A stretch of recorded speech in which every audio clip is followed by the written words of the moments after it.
getting out of a toxic situation, a toxic relationship, toxic situation. How do you get out of toxic patterns so that you don't take them with you into the next relationship? Okay. Right? Okay. Because what a lot of people think is if I can just finally almost overcome my addiction to this toxic dynamic with this person, then I will be okay. People mistakenly believe the relationship they're in is the problem instead of recognizing, no, no, no, no, no, you've got toxic patterns that you're comfortable with, that even if you know it's a whole bunch of unhealthy for you, the patterns will repeat until you've healed your way through them. Mix 102.5, the best mix from the 90s to now. Big Poppa in the afternoon. It's a mental wellness Wednesday with life coach Rebeccah Silence. Online, RebeccahSilence.com. Rebecca, how are you? So, wow, thank you for having me. Well, it's kind of what we do. It's like It it's sure me is. and you. It's kind of the thing here. Um, Yes. this week, let's talk about getting out of a toxic situation, a toxic relationship, toxic situation, and not just getting out of it, because a lot of people have been like, that's it. I'm never going back. But then a month later, they're right back in it, and sometimes even worse than they were a month prior. Let's talk about getting to a point where it's like, all right, no, it's done, done, done, done, done, and no turning back, because there's good intentions and they want to, but staying strong and not getting sucked back in really is a problem for a lot of people. Well, and I think there's two huge pieces to look at here. One is how do you get out of a toxic situation with a certain relationship? But the other piece of it is how do you get out of toxic patterns so that you don't take them with you into the next relationship? Okay. Right? Okay. Because what a lot of people think is if I can just finally almost overcome my addiction to this toxic dynamic with this person, then I will be okay. People mistakenly believe the relationship they're in is the problem instead of recognizing, no, no, no, no, no, you've got toxic patterns that you're comfortable with, that even if you know it's a whole bunch of unhealthy for you, the patterns will repeat until you've healed your way through them. So let's start with a specific relationship you're in and Can toxic we dynamics. before we go down the rabbit hole, can Yeah. you give because you brought up toxic, say that again. It was toxic patterns, is what you said? Right. So we have toxic relationships, but don't forget, you've also got toxic patterns. Give some examples of toxic patterns, because people listening may not even realize the toxic pattern that they have, or that they're, because it's just life for them.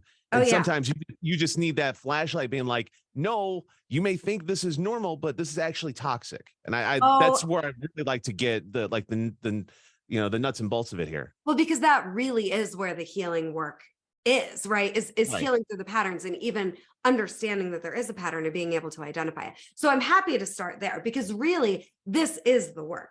It's not just about healing in a particular relationship. It's about healing patterns. So here are some examples. This is like Christmas morning for me. I could talk about this all day long. So if you're feeling like you're My overfunctioning, gift to you. I am so grateful. So if you feel like you're over functioning, if you feel like you're over responsible, if you keep feeling like you get betrayed, abused, neglected, rejected, lied to, cheated on, I could go on and on for days. These are all examples of patterns that aren't about the person you're with.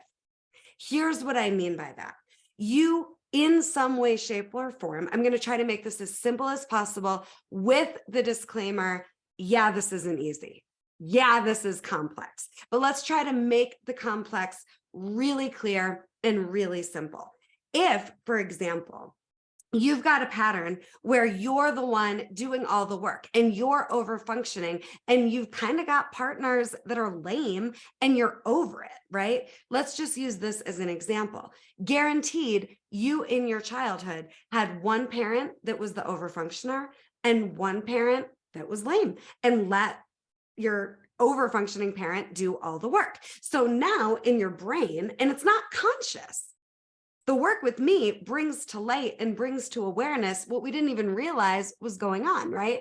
But what you saw modeled was one person does all the work and one person kind of gets off scot-free and doesn't have to do that much. So either you decided it was more valuable to be the one that doesn't do that much, or you decided, I don't want to be the lame-o, so I'll be the one that overfunctions. But you're playing out a pattern that you saw modeled that doesn't have to be your story. It can be your Right. parents' story, but it doesn't have to be yours. But not, enough of the time do we have adults having a relationship experience that is what they want, not what they saw. So the reason why we want to face the patterns that might feel embarrassing or shameful or even painful to face is so that they don't repeat. And where we get ourselves into trouble, and I've got a client right now, she is seeing that her partner is not showing up how she deserves, is not meeting the standards of respect or excellence, frankly, that she desires. But she thinks that if she just ends it with her partner, now I've escaped. I'm saying, hold on. We've got to look at the patterns of why you're willing to betray yourself in the name of love, overfunction in the name of love, feel like you're at the effect of your partner's behavior. These are all patterns that have nothing to do with your partner, that if you just end it here, you pick a new person and you play out the same patterns and dynamics. So, Rebeccah, you just said betray yourself in the name of love. Explain what that means. That is like the number one pattern that I see people playing out in their relationship that is so toxic.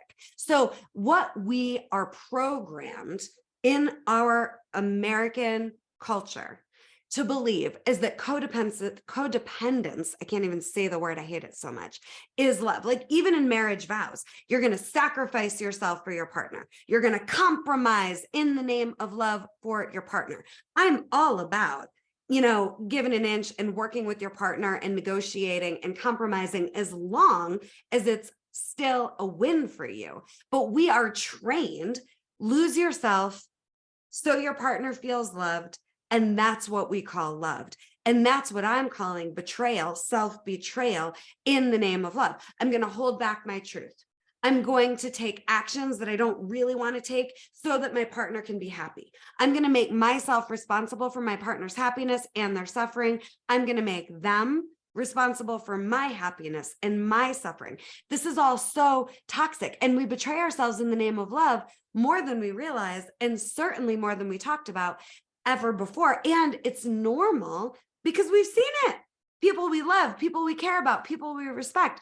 We watch them betraying themselves in the name of love. And it can be as simple as they don't really tell the truth about what they want, how they feel, or what they need. Or it can be, as complex as I'm going to quit my job. I've seen this a lot in my private practice. I'm going to quit my job to be the wife and the mother, and I'm going to resent my partner, but I'm not going to tell them that I'm unhappy or that I need it to be different. So often we're betraying ourselves in the name of love, but we haven't even communicated with our partner about what we would really want.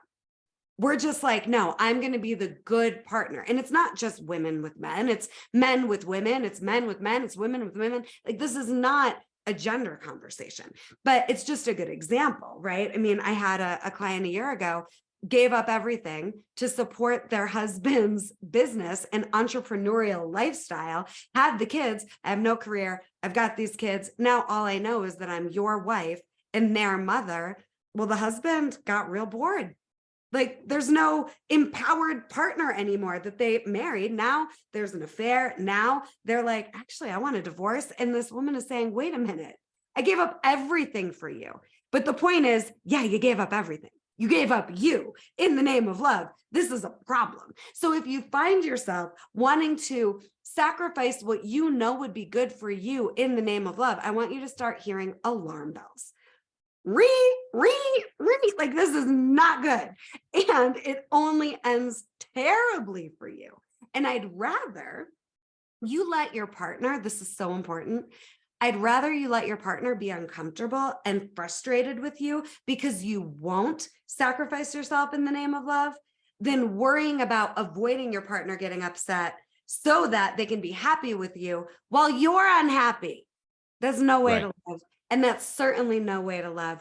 And the most toxic pattern that you can break up with today, this minute, this week is giving yourself permission to betray yourself in the name of love. Because I've got to tell you, as adults, it's a choice. Now, we don't know it's a choice until we even realize this is something we don't have to do. Again, it's so normalized, but it is a choice. Kids, we just have to learn how to survive in our house. So it really isn't a choice for our children to shut their truths down or to not ask for what they want because they want our love. They don't even understand it. But as an adult, you can have a whole new experience of standards for yourself and standards in your relationship. And just don't think, if you take nothing else from this segment, don't think ending the relationship you're in is what's going to actually heal you or make you happy. You've got to heal through the patterns. Otherwise, it's just, and I used to say this all the time, it's the same guy, it's a different face. Like, oh my God, it is, here we go again, Groundhog Day. What's going on? Well, it was me showing up the same, attracting the same patterns that hadn't healed yet. They're doing what they do.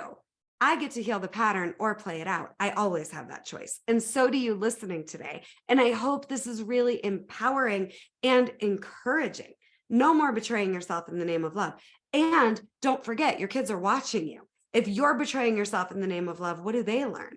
That this is what love is. And someone's Right. got to break that cycle in your family, and it can be you.